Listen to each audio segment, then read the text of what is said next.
भाई और बहनों, आज उलगुलान करने का समय आ गया है। मेरे भाई और बहनों, अभी हमारे छत्तीसगढ़ में धर्म के नाम पे हमारे आदिवासी भाई बहनों को षड्यंत्र पूर्वक लड़ाया जा रहा है। और लेकिन हमारे आदिवासी भाइयों ने कभी सहयोग, कभी उलगुलान करने की बात नहीं करता है। लेकिन मैं आज दाद देना पड़ता है कि आज ईसाई समाज आज इतना जागरूक है, इतना शिक्षित है, आज इनका और यही हमारे आदिवासी समाज को बचाए हैं।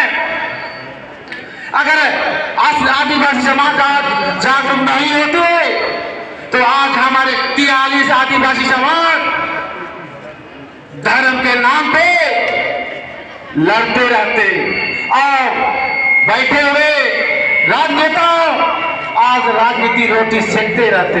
मेरे भाई और बहनों, मेरे विचार से एक मन होता है कि सरकार का नाकामी है और धर्म के नाम पे लड़ाने के काम कर रहा है। मेरे भाई और बहनों, अभी जागने का समय है और अभी उलगुलान करने का समय है और आदिवासी को बचाना है और आदिवासी कल्चर को भी बचाना है।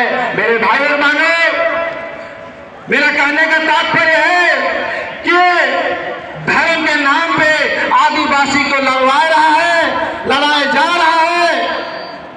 और जो ऊपर में बैठे हैं, जो अरबपति हैं, वो हमारे जमीन में जो खनिज संपदा है उसके नजर में है।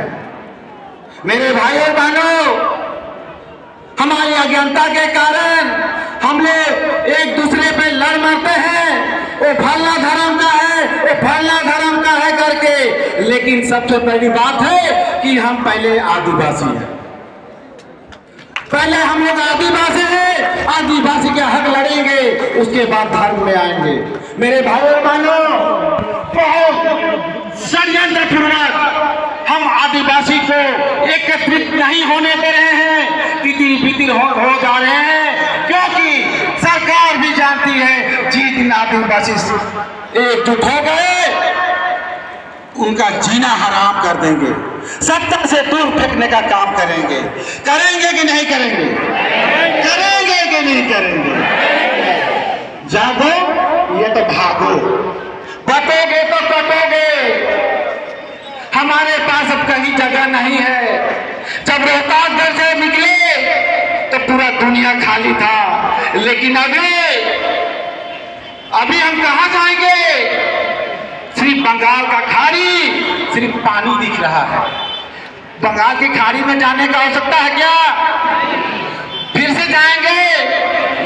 लेकिन हमको, हमारे समाज को एकजुट होकर एक मंच में आने की आवश्यकता है और एकजुट होकर लड़ाई लड़ना होगा, तितिर बितिर नहीं होना है। मेरे भाई और बहनों, मैं इतनी कहकर मैं आप लोगों को सादर आमंत्रित करता हूं कि 2 अप्रैल चीर बगीचा में सरहुल पर्व मनाते हैं और शोभा यात्रा में आप लोग अधिक से अधिक संख्या में आकर हमारा शोभा यात्रा को सफल बनाएं। मेरे भाई और बहनों, और विशेष रूप से 24 मई विशेष रूप से सुन लीजिएगा, 3 तारीख 24 मई राजीव प्रशासन प्रार्थना के तत्वाधान पर डी लिस्टिंग का विरोध रखा गया है। अधिक से अधिक संख्या में जसपुर के रंजीत स्टेडियम में आकर इस कार्यक्रम को सफल बनाएंगे और एक होकर सरकार को दिखाने का काम करेंगे। मेरे भाई और बहनों, हमारे उड़ीसा में, चाहे झारखंड में, चाहे छत्तीसगढ़ में जहां देखो वहां जमीन की लूट हो रही है। कब जागोगे? जागने का समय आ गया है। नहीं जागेंगे तो हमारा भी स्थिति वही होगा जो अभी उड़ीसा में हो रहा है, मानपाट में हो रहा है। हमको जंगल उजड़ गया, तमनार का जंगल उजड़ रहा है, परसोड़ी में उजड़ रहा है, और हम बोलते हैं जल जंगल जमीन हमारा है।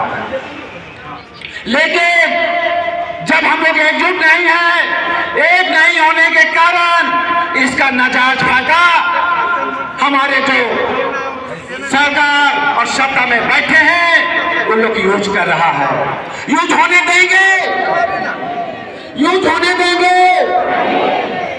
तो एक मंच में आने का समय आ गया है, और एक मंच से हम लोग आह्वान करते हैं कि और भी आने वाला समय में जितने भी संगठन है, आदिवासी संगठन है, उनको भी हम लोग एक मंच में लाने का काम करेंगे।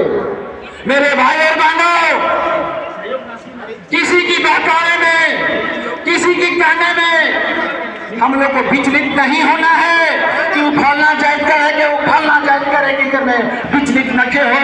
हमें तो पहले आदिवासी है कि तो आदिवासी के हक का लड़ाई लड़ना है।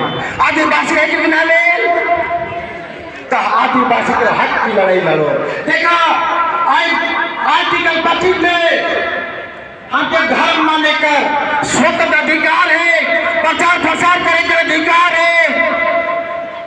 तो मैं सरकार से कहना चाहूं कि आप भी आदिवासी को हिंदू में धर्मांतरित कर रहे हैं।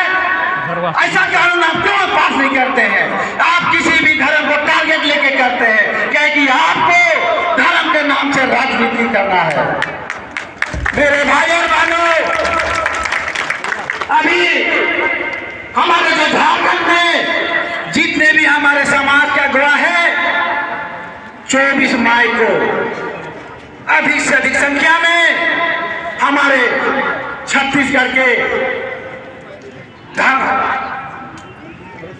डिस्ट्रिक्ट विरोध में हमें सपोर्ट करने के लिए आ रहे हैं। बिहार से भी आ रहे हैं, उड़ीसा से भी आ रहे हैं। तो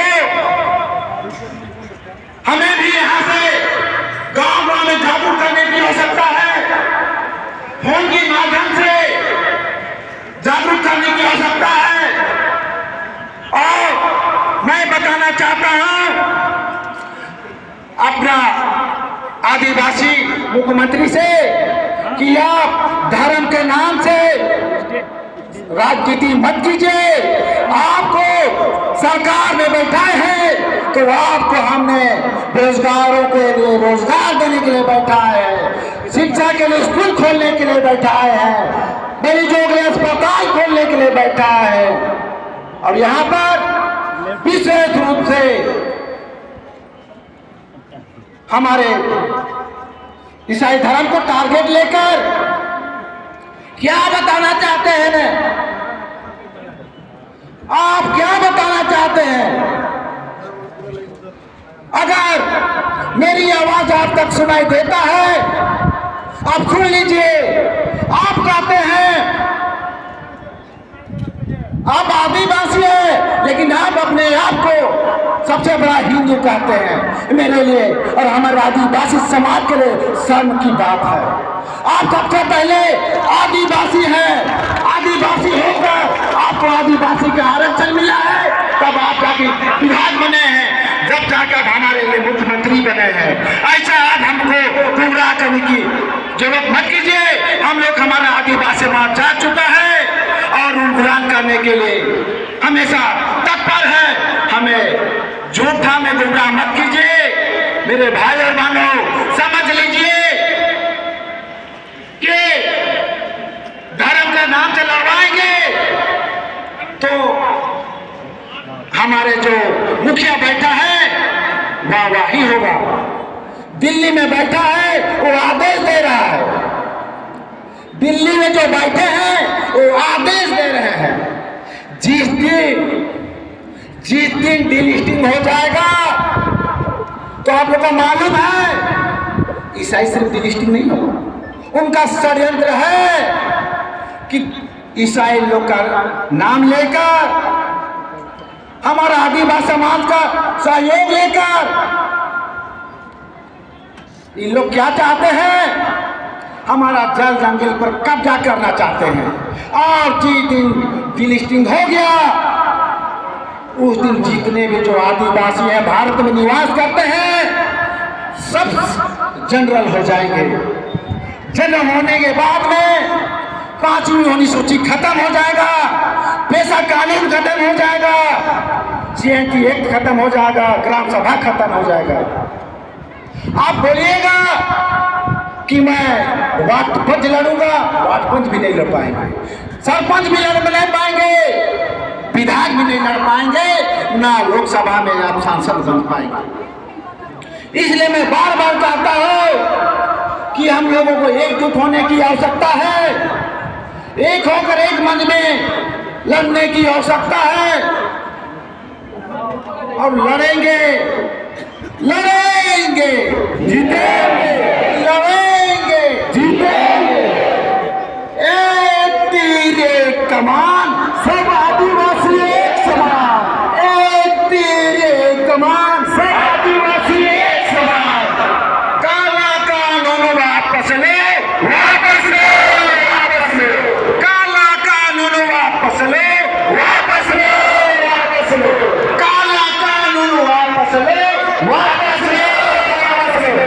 ठीक आकर मैं आपको शब्दों को विराम देता हूं। जय जवान।